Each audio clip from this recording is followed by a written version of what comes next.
What is going on, Sandboxers? We have a massive, and I mean absolutely massive, chunky patch notes update video because we're going to be covering not only today's blog post for the week, but we're also going to be covering the hack week. So I will have both of these blog posts linked down in the description below for you to go and check out for yourself if there's anything that I've missed. And there's probably a lot of stuff that is in here that maybe I might have not taken out the time to cover just to keep this video short and straight to the point. So otherwise, let's get started in this week's blog post and then we'll get into the hack week. Gary starts off this week's blog post with a pretty crazy update. A new welcome screen has been added to the game to explain certain things that have not been made obvious. Gary does state that he has been taking notes from the Steam reviews as there's been a ton of misunderstandings about what Sandbox is and what it isn't. If this is your first time launching the game, you will be seeing this new screen where it'll be explaining a few things and make suggestions like playing the Sandbox mode or Sausage Survivors 2. He hopes that with the new welcome screen that people who are playing Sandbox for the first time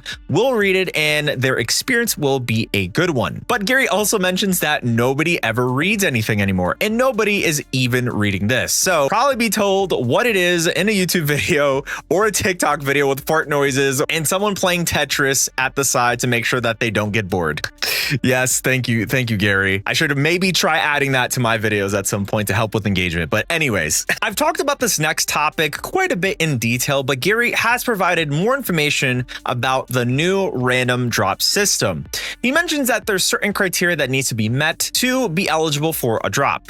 Once you reach it, you'll receive a random item. These items can be traded and sold like any other item, but you can only get one of these items every week. Gary states that they want to do more with this system in the future to encourage positive community interactions rather than purely just playtime. So with the reason that many of you have already mentioned that this would be a problem, Facepunch has already coded their own backend for it rather than using the existing Steamworks system. The criteria for chances at drops are based on games played, new games played, time played, reviews, and game ratings. Facepunch will be tweaking this so that people who are positive community members will be more eligible for rarer rewards in the future. And they'll be keeping an eye to make sure that it's not being botted or gamed. But there's also a link to the skins metrics page to see which ones are available. But I've already showed this in a video, which is provided right here. So if you're interested, please go and check that out because it shows all the skins that will be available for random drops for you to get by just playing and interacting on Sandbox. The official website has developer tutorials now. As Gary says,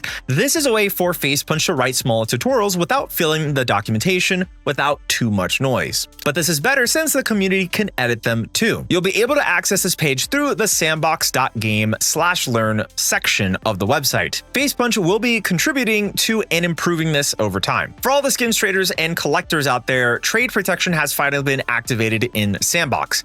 If you're unsure what this is, this will protect you if you want to reverse trades that you've made previously or help return items that you've lost after your account was either compromised or hacked. Tony shows us that there's a new default chat overlay option for people to put into their game since other developers had to create them. This new default chat system makes it easier to have a more consistent experience across games, and players can turn off chat, thank you, mute other users, and filter naughty words. Thank you again, Tony. For anyone who's working on new projects, this is on by default, but for older ones, you'll have to opt in through the project settings. They did mention that they'll be adding a few more things like chat channels, emojis, and other stuff, but customization won't be too crazy. Side tangent, it would have been really cool to see at least some sort of like chat skins that you can change like the classic source chat look and stuff like that, but obviously that's not what they're going for. For this next one, thank you, Carson.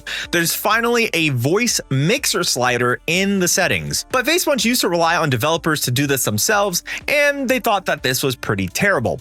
So now all voice transmission must go through the voice mixer. And both players and streamers alike can rejoice as they'll never have to hear another soul once muted. Another side tangent, please, can we get a dedicated voice chat output that we can just kind of use this with as well, because this will be another great option for people who have audio setups where I can just go and mute them on the fly for better control. I think it'll be really cool, but again, not going to be guaranteed. And that leads us right into the lightning round. Sam has fixed edges around objects for high resolution screenshots, and also if you have a translucent background on panels, which is pretty nice. Opaque fade without MSAA and translucent shadows has also been added. And Topilo has added a new clutter LOD for instance models. And finally, panel commands list has been added. This next one is very interesting. Matt has created a new performance bottleneck section in the metrics page. The reason that this was added is to collect proper data on figuring out if it's the CPU or GPU that's holding players with different bottlenecks back. So now they're starting to collect GPU frame times in the performance analytics with their existing CPU profiling so that they can classify each player session as either GPU bound or CPU bound to see which is the culprit. You can also filter by game and map, which is really cool. As Matt states, a physics heavy game might bottleneck the CPU, but a very art heavy map might bottle the GPU. Matt closes this week's blog post by saying that there's still a lot of important stuff that they have gotten done in just a few days this week because of the Hackweek, which we'll be getting into shortly. But they've been focusing on tweaking discovery for better games to be pushed to the front. The new welcome screen should also help new players for a better experience. Tutorials are also something that Facepunch feels is vital to the ecosystem for newcomers to create new experiences for everyone to play. And with the new performance data that they'll be receiving is going to help a lot with figuring out where to optimize next now that they know what's the biggest bottlenecks for a ton of different setups, and that they're getting what needs to be done and there is no slowing down. So let's go and move into this Hackweek. So Matt opens this blog post with information on what is Hackweek and why they do it. In short, it's a fun way for people in Facepunch to mess around with something that they've always wanted to work on and try out. Some of this could be a new game idea, unique gameplay mechanics, editor tools, or whatever they want. Some ideas pan out and become a part of S&box and others don't. So here's the ones that did. Carson has implemented Gaussian splat rendering and collision generation in S&box. For those who don't know, these are 3D models constructed by a lot of photos taken from various angles to build all of this geometry instead of being constructed with triangles and textures according to Carson. This is a really cool feature as you can make some insane looking stuff, and I know some of this was also used within Gary's mod maps, but nonetheless this is now in S&box. And Topilo shows off a new stranding type game within S&box that was made to push the landscape tools that have been created. So he decided with his love of hiking and climbing mountains to create a game within S&box. And from what's shown, this is definitely a game that I'll be playing on S&box once he actually releases it. There's a ton of stuff here where he talks in detail about a river system, how terrain blending works, and even foot placement and leaning. There's a ton of info on this, which I'll have linked down below when it comes to both the Hackweek and also the regular updates for this week. Zix lib SDF library has gotten a rewrite for this Hackweek as it will help you generate voxel-based terrain as shown in this example, and it looks very cool. He provides a bunch of details on how certain features work, which again, if you want to read more on this, will be linked down below. Howie has made a new game called Giant Jigsaw where people work together to assemble a giant jigsaw puzzle. The catch is that there's basically a ton of these scattered around the map with a lot of different hazards and obstacles that you have to figure out how to go around. Hopefully I'll get the chance to play this for a video or maybe even a stream if that makes it more fun. Backscratch has tried and succeeded with a way in making one of his favorite games, which is Little Big Planet. He's created a tool and a game where you can build your own levels and then play them right away. What's even better is you're able to upload them to the workshop, but overall it's incredibly easy for anyone to mod as it is also expandable according to Backscratch.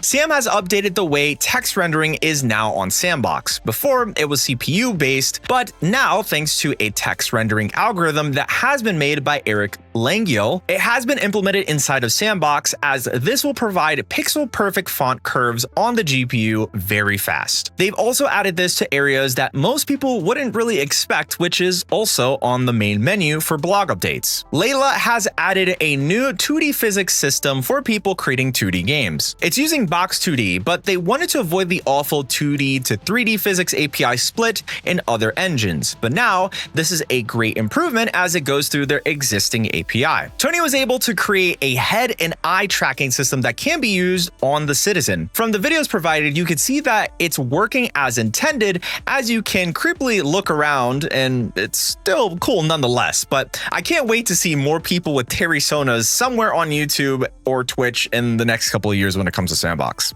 This next one is really crazy because of the potential here. Tony talks about joystick support for Sandbox. Tony wanted to work on this so that games can support joysticks or steering wheels or any device with buttons. But the issue was that their current input system didn't really support arbitrary analog inputs. So Tony put in the work refactoring things so that this could be possible. The upsides of this are that it actually works really well. As you can see from the video, he's controlling the character with just a joystick. Lorenz mentions that up until now, Sandbox's environmental audio has been very bare bones. The two existing features are DSP volumes placed in a map that trigger presets like small concrete room and basic occlusion, where a wall between you and a sound source would drop volume by 80%. He does go into more detail about how this all actually works, and as noted, to accurately do this would be super complex and expensive. So he's focusing on the three things that have the most impact, which is reflections, transmission, and absorption. He's provided two videos here where you can see how sound with these new systems are. It gets very in-depth and nerdy, so once more again, definitely check the Hackweek blog post if you want to learn more about this. And with some closing thoughts, wow, this was a long one, but with both of these blog posts, there's a lot of incredible stuff here, depending on what you're looking for. A ton of new screens and tutorials that have been added for newcomers and beginners, which is really awesome, as so many of you guys have talked about certain things that felt confusing with Sandbox, and also a little bit more with documentation, but at least there is one area where you can go to, and that I will also be contributing to for certain things that you can learn on how to make in Sandbox. Also, with the focus on trying to get performance down to a T with performance bottlenecks and more is a really cool change, and a ton of new tools and things that have been added by Facepunch with Hackweek that are just super cool to see. Personally, I know that people have said this before because of how little games that are on the platform currently, but I feel like there's a good chance that we're going to be getting a game jam happening soon, since Matt has mentioned this a month ago that he wanted to do this post-release. Let me know what you guys think about most of these changes. Do you feel like these will actually be beneficial or not? Like, dislike, all the other good stuff, and check out this video here on screen. Subscribe to the channel for more content by me, and I'll see you then in the next one.